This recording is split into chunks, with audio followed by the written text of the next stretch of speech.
شاهکاری‌های ادبیات جهان، بهترین نمونه‌های نظم و نثر جهان. شاهکاری‌های ادبیات جهان، نیروبخش معرفت، شکوفایی شعور و پرتوافشانی فروغ فضل و حکمت در خانه دل شما.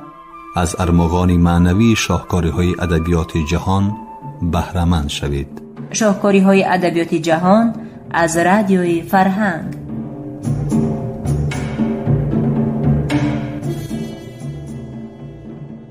درود به دوستداران برنامه‌های ادبی رادیوی فرهنگ. این نوبت از شاهکاری‌های ادبیات جهان از ایجادیات نویسنده آمریکایی جک لندن رمان مارتین ایدن را به سمع شما می‌رسانیم. جک لندن یکی از مشهورترین نویسندگان جهان 12 ینور سال 1876 در لندن به دنیا آمده. پس از تألیف آثار ماندگار 22 نوامبر سال 1916 دنیای فانی را پدرود گفته. از ایجادیات جک لندن آثار گرانبهای تا به امروز باقی مانده که ارزش تربیوی خود را گم نکردند. خوشبختانه نویسندگان، ادبیات شناسان و ترجمان‌ها چند کتاب و حکایه‌ها را از آثار این نویسنده مشهور به تاجیکی برگردان نمودند. گفتند به مورد است که یکی از رمان‌های مشهور آن مارتین ایدن است که از جانب ترجمان اکتم خالق نظر دسترس خواننده تاجیک گردیده است. کتاب مارتین ایدن که به اندیشه منقدان زندگی نامه خود جک لندن بوده یکی از اصیل‌ترین آثار نویسنده به حساب می رود. سیوژت اثر در سان فرانسیسکو می گذرد و درباره زندگی نامه جوانی فقیر با نام مارتین ایدن قصه می شود که با عزم قوی و اراده پولادین شهرت ادبیش را در سر می پرورد. جک لندن از دریافت جایزه ها برای موفقیت هایش ناخوش بود. این رمان را به عنوان اعتراض برای جهالت طلبی ایجاد نموده است. اکنون شنوندگان عزیز، شما می توانید از رادیوی فرهنگ خوانش بدیعی رمان مارتین ایدن جک لندن را در قرائت نامزد علم‌های فیلولوژی ادبیات شناس عبدالجلیل امان بشنوید. گفتار یکم.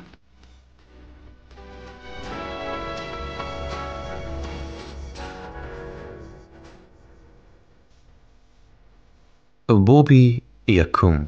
شخصی که پیش و پیش می رفت با کلیدی پرپیچ و تاب در را گشود. جوانی که از پی او می آمد قبل از آن که از آستانه گذرد لواندانه از سر کیپکش را گرفت. او در بر لباس عادی و دروش داشت که از آن بوی بحر می آمد. از چی سبب باشد که به تالاری وسیع در آمده یک بار دست و پا خورد. او نمی دانست کیپکش را گوجا کند و در آن لحظه که آن را به کیسه انداختنی بود همراهش کیپکه را از دستش گرفت و این را همچنان عادی و طبیعی به جا آورد که دل جوان برداشته شد. می فهمد از خیالش گذشت او مرا شرمنده نمی کند.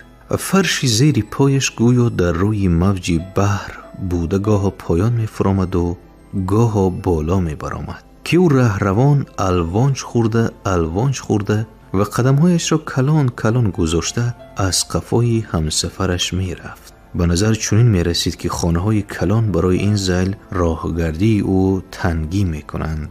وی دایم خواطر بود که کتفش به پهلو دری نرسد و یا یگان میده چویده را از بالای کمین زده نافتاند. او از یک طرف به طرف دیگر کلویده با این کار خود خوف و خطری در تصوراتش وجود داشته را بیشتر می افزود. از بین ریال و میزی که رویش پر کتاب بود بی‌ملال 6 آدم گذشته می توانست، ولی هنگامی از آنجا گذشتن دلی او قریب از تپش مانده بود.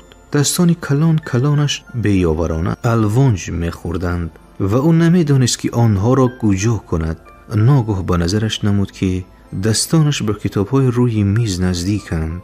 او مثل اسبی رمیده قریب بود کرسی در نزد ریال گذاشته شده را زده افتاند. او به همراه خود که بی‌باکانه قدم میزد نگریست و در عمرش باری نخست از دل گذراند که طرز راهگردیش عجب لوندانه است و آن از طرز راهگردی دیگران فرقی زیاده دارد. از این فکر یک باره بدنش تفسیده رفت. در جبینش قطره‌های عرق پیدا شد و او با دسترویمال روی آفتاب خورده‌اش را پاک کرد. آرتور جورا جان، اندک صبر کنید.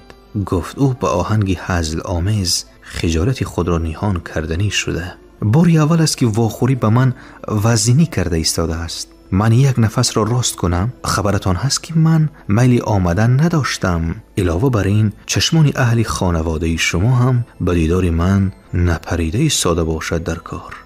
زب گپ ها میزنید. جواب داد همراهش تسلا بخشانه. شما از ما نترسید، ما آدمان عادییم. از افتش به من مکتوب آمده است. ارتور به میز نزدیک شده لیفافه را کشاد و به خواندن شروع نموده به مهمان امکان داد که به خود آید.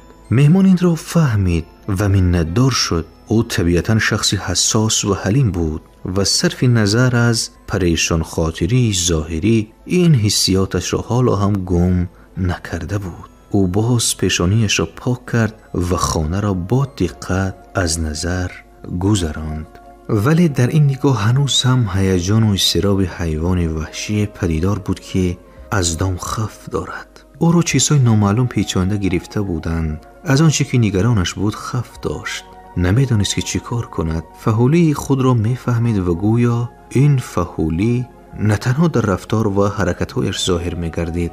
هیجانش شدت یافته، خجالتش به غایت افزود و نگاه عیارانه ارتور که دزدیده از بالای مکتوب با او افکند مثل نیشتر به دلش خلید. او این نگاه را پای برد اما عیان نکرد، زیرا بسیار چیز را پیش از همه انتظام را الکی آموخته بود.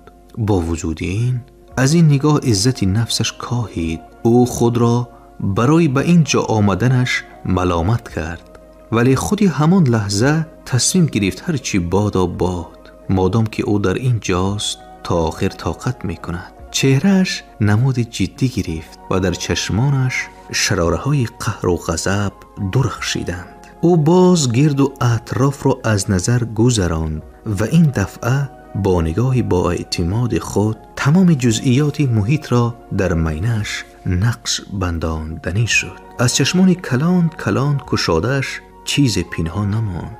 به چیزهای زیبای و دلربا نگاه کرده ایستاده شرشره های قهر و غضبش خاموش گردیدند و جای آن را درخش نورهای گرم و صمیمی گرفتند. زیبایی در دل او همیشه جوش و خروش به وجود می آورد. در اینجا باشد چیزهای زیبا حد و حساب نداشتند.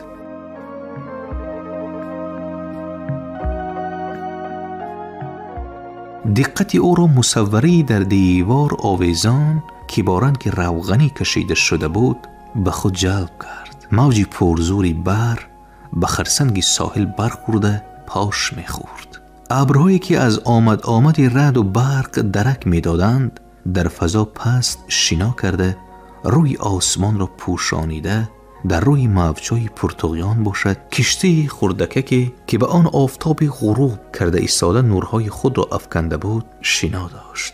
آن همچنان یک لبه شده بود که صحنش بر علا به چشم نموده می ایستاد. این بسا زیبا بود و زیبایی باشد با قوهی بی همتا او را به تصرف خود می درآورد.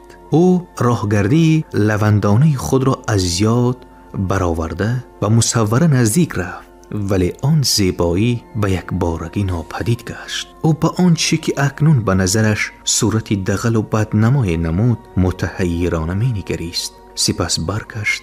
همان لحظه مصوره دوباره جاذبه پیدا کرد. صورت نیرنگ دار از دل گذراند. او روی واپس کرده از ضمن تأثیرات نوی که ناخواست به وجود آمده بود با قهر و غضب فکر کرد که این قدر زیبایی و نفاست به نیرنگی بی‌معنی قربان شده است. او در باب صنعت تصویری تصورات نداشت. تا این وقت تنها مصوره های خرومالیتوگرافی را که چی از دور و چی از نزدیک یکسان لیس و روشن می نمودند می دانست و بس. راست در جعب آینه های مگزین ها او مصوره های را دیده بود که با رنگ و بار زیاد کشیده شدند، اما شیشه های جعب آینه امکان نمی داد که آنها را درستکک ببیند. او گشته به دوستش نگریست که حالا هم مشغول مکتوب خوانی بود. سپس نگاهش به کتاب هایی که در روی میز می خوابید افتاد. چشمانش مثل چشمان آدمی گرسنه خوراک را دیدگی با شفق و ذوق درخشیدند. او به اختیار به سوی میز قدم ماند و با هیجان به کتاب دست زدن گرفت. با عنوان کتاب و نام مؤلف نظر می افکند، از آنها یک دو جملگی می خواند. کتاب ها را با نگاهش نوازش با مهر و محبت سیله می کرد و بناخواست در بین آنها کتابی را که به نزدیکی خوانده بود دید، ولی دیگر همه کتاب ها اینچنین مؤلفان آنها برایش تماما ناشناس بودند. به دستی او مجموعه سوئینبرن افتید و او به خواندن شروع کرده در گوجا بودنش را از یاد برآورد. رویش صبح سرخ شده رفت. او 2 مراتب انگشت اشاره را به صحیفه خوانده ساده‌اش گذاشته کتاب را پوشاند تا نام مؤلف را از خود کند. سوئینبرن. او این نام را در خاطر نگاه می‌دارد. این سوئینبرن از افتش مشاهده گذرایی داشته است و او شکل و رنگ ها را دیده می توانسته است. اما او کیست؟ مثل اکثریت شاعران 100 سال پیش مرده باشد و یا زنده و حالا هم شعر می گوید. او صحیفه سرلوحه‌دار را گرداند. این سوئینبرن کتاب‌های دیگر نیز نوشته بوده است. میلش خودی فردا به کتابخانه عاموی رفته از تالیفات و یگان چیز گرفته می‌خواند. او چندان سرگرم مطالعه شد که به خانه در آمدن دختری جوان را نفهمید. آواز ارتور او را وادار کرد که به خود آید. روف. این کس میستر ایدن. کتاب با شدت پوشیده شد. مغز اندر مغز وجودش را حسیاتی نو و نامعلوم فرا گرفت. این حسیات نه از آمدن دختر بلکه از سخنان برادر او بیدار شده بود. در این پیکری جندیر و پرزور حسیاتی توانای مسکن داشت. برابری تأثیری میده ترین محیط بیرون احساس و تفکرش مثل علنگ شعله میزد. او عجب با فراست و با نزاکت بود. خیالاتی پرجوش و خروشش باشد رابطه بین چیزها را عینیت و فرقیت آنها را مقرر کرده متصل کار میکرد. میستر ایدن گویا نام بردن او را یک قد پراند و را یک عمر ایدن یا مارتین ایدن یا خود تنها مارتین نام می بردن. اکنون باشد یک باره میستر شد. خودی همین هم بیجانه خود به خود گفت او. شعورش یک باره گویا به کامری کلانی صورتگیری تبدیل یافته. در پیش چشمانش لوحه های شناس، علفخانه ها، تهخانه های کشتی، حوزه های صنعی نزدی بندرها، قرارگاه های کشتی ها، محبس ها و ترکتارها، بیمارستان ها و کلبه های تیره و تار یکی پس دیگر به جلوه در آمدند. همه اینها در یک محور کشیده شدند. او در حیات با معامله و مناسبت عام عادت کرده است. اما همین وقت او رو گردانده دختر را دید. خیالاتی پریشانی که خاطرش را بند کرده بودند ناپدید شدند. در مقابلش اندام نازکی رنگ پریده می ایستاد که چشمان شعلای آسمانی و مویهای طلا رنگ داشت. او نمیدانست که دختر در کدام سر و لباس است. تنها همینش را فهمید که سر و لباسش مثل خودش بسا زیباست. او دختر را خیالاً با خجستگولی در پایی نازک رویده مقایسه کرد. نه، انیقترش و روح خداوند عالیه است. چرا که چنین حسنی اولوی زمینه بوده نمی تواند؟ یا در اصل هم در کتاب ها راست می نویسند که در دایره های دیگر، در دایره های عالی جمعیت مثل او صاحب جمالان بسیارند. سوئینبرن انا این را وصف کند می ارزد. شاید او در کتابی که در آنجا در روی میز خوابیده است ایزال در را تصویر کرده مثل این دختری را در نظر داشته است. همین این بلندشوی فکر و حسیات و آب رسا لحظه وقت گرفت و بس. حادثاتی بیرونه باشند همان به ایست دوام میکردن. روف دست دراز کرد و مارتین دید که هنگامی دستفشانی سخت و صاف مردانه چیزان دختر راست با چشمانی وی می نگریست. زنهایی که او با آنها شناسایی داشت این ذیل دستفشاری نمی کردند. آنها عموما احیان دست داده و آخوردی می کردند. او را باز مجرای صورتهای رنگارنگ زیر کرد. خاطراتی واخوری و شناسایی با زنهای گوناگون در پیش نظرش به جلوه در آمدند، ولی او همه این خاطرات را از خیالش دور کرده به دختر می نگریست، چون این دختر را هرگز ندیده بود. زنهایی که با آنها شناسایی داشت در حال در پهلوی این دختر آن زنها صف کشیدند. در بدل یک لحظه‌ای که به نظر مثل ابدیت نمود، خود را گویا در نگارستانی دید که در آن این دختر مقام مرکزی داشت و گرداگردش را زنهای بسیار حلقه‌وار پیچاندند و او میبایست با یک نظری سطحی به آنها بها داده همه را به هم تقاس میکرد. او قیافه های لاغر و دردمندی کارگر زنانی فبریک و دخترانی شوخ کوچه های شهر را دید. کارگر زنانی رنجاهای کلان کلان چارواداری و دختران گندمگونی مکسیکایی را که دائم به دهان سیگارت داشتند دید. سپس یپان دخترانی زاچمانند که با پا کفشای چوبین پوشیده میده میده قدم میزدند. زنانی چهره نازکی یورو آسیا که از قیافه هایشان نشانه های ویران شوی نسل هویداست نمودار گشتند. از پس آنها زنانی فربه بدنی جزیره های اقیانوس آرام که گلچنبرهایی در سرشان بوده با پیکرهای سیاهشان آب و رنگ میدهد صف کشیدند و سرانجام همی آنها را انبوهی بدهیبت و دهشتانگیز فاحشه های پخماق موی پیره های اوید چپله که به بدنشان بوی عرق جادوگر زنان دوستخانه های تیره و تار نشسته مانده است، یک توده زادگان جهنم، مخلوقهای چرکین و بداخلاق زنمانند که در ایستگاه ها راهی بهرهوردان را پاییده می نشستند، پرتوهای بندرها، کفک و چرکی دیگی جوشان آدمیان تن کرده برآورد. نشینید میستر ایدن، گفت دختر. بعد نقل ارتور من میخواستم با شما شناس شوم. جسارتی کلان نشان داده اید. او با حرکتی دست دختر را از گپ زنی باز داشته زیری لب غرغر کرد که این همه گپی بیهوده است.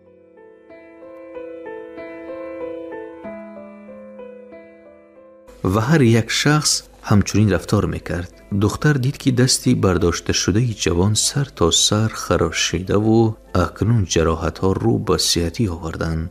به دست دیگرش نگریست که آن نیز به همین صورت بود. سپس با نگاهی تیزی آزمایشکارانه به سر و روی او نظر افکنده در رخساری چپش، پیشانیش، در زیر مویهایش و نهایت در زیر گریبان آهر دوانیده شدهش داغ زخمها را دید. گریبانچه جوان در گردنش رخی سرخی پیدا کننده بود و این را دیده دختر از تبسم به زور خودداری کرد. از افتش او به گریبانچه کرده گشتن عادت نکرده است. چشمانی به زنان خاصی دختی نازب و قنار مانندی کاسیومی او را، چینهای کتفان و آستینهای او را از زیرشان مشکهای پرقوت به نظر می نمودند نیز پی برد. جوان بار دیگر به غیر عادی نبودن رفتارش، نبودن کاری غیر عادی باوری حاصل کرده، اطاعتکارانه به سوی کرسی راحت راه گرفت. در برابر همین با نزاکتی بی تکلفانه به کرسی نشستن دختر را با ذوق تام معاینه کرد و جثه فحولش را به خود تصور کنان بیشتر خجالت کشید. این برایش فکری تازه بود. تا این وقت یگان بار در خصوص چست و چالاک و یا فحول بودنش فکر نکرده بود. هرگز به یادش نآمده بود که به خود از همین نقطه نظر نگاه کند. او آهسته یکک به لب کرسی نشسته در عین زمان نمیدانست که دستانش را کجا کند، آنها را به چی حال نگذارد همواره به او خلل میرسانند. زیاده از این ارتور نیز از خانه به در رفت و مارتین ایدن با حسرتی به اختیارانه از پسش نگریست. او در خانه با این پری رنگ پریده‌ای در سیمای زن بوده تنها مانده تماما سرگرنگ شد. در اینجا نه پیشتخته بود که عرق بپرسد و نه پیشکار بود که او را برای پیوا فرستد، چرا که این نوشاکی ها قدرتی به هم پیوستن آدمان را دارد و توسط آنها زادانه صحبت کردن ممکن بود.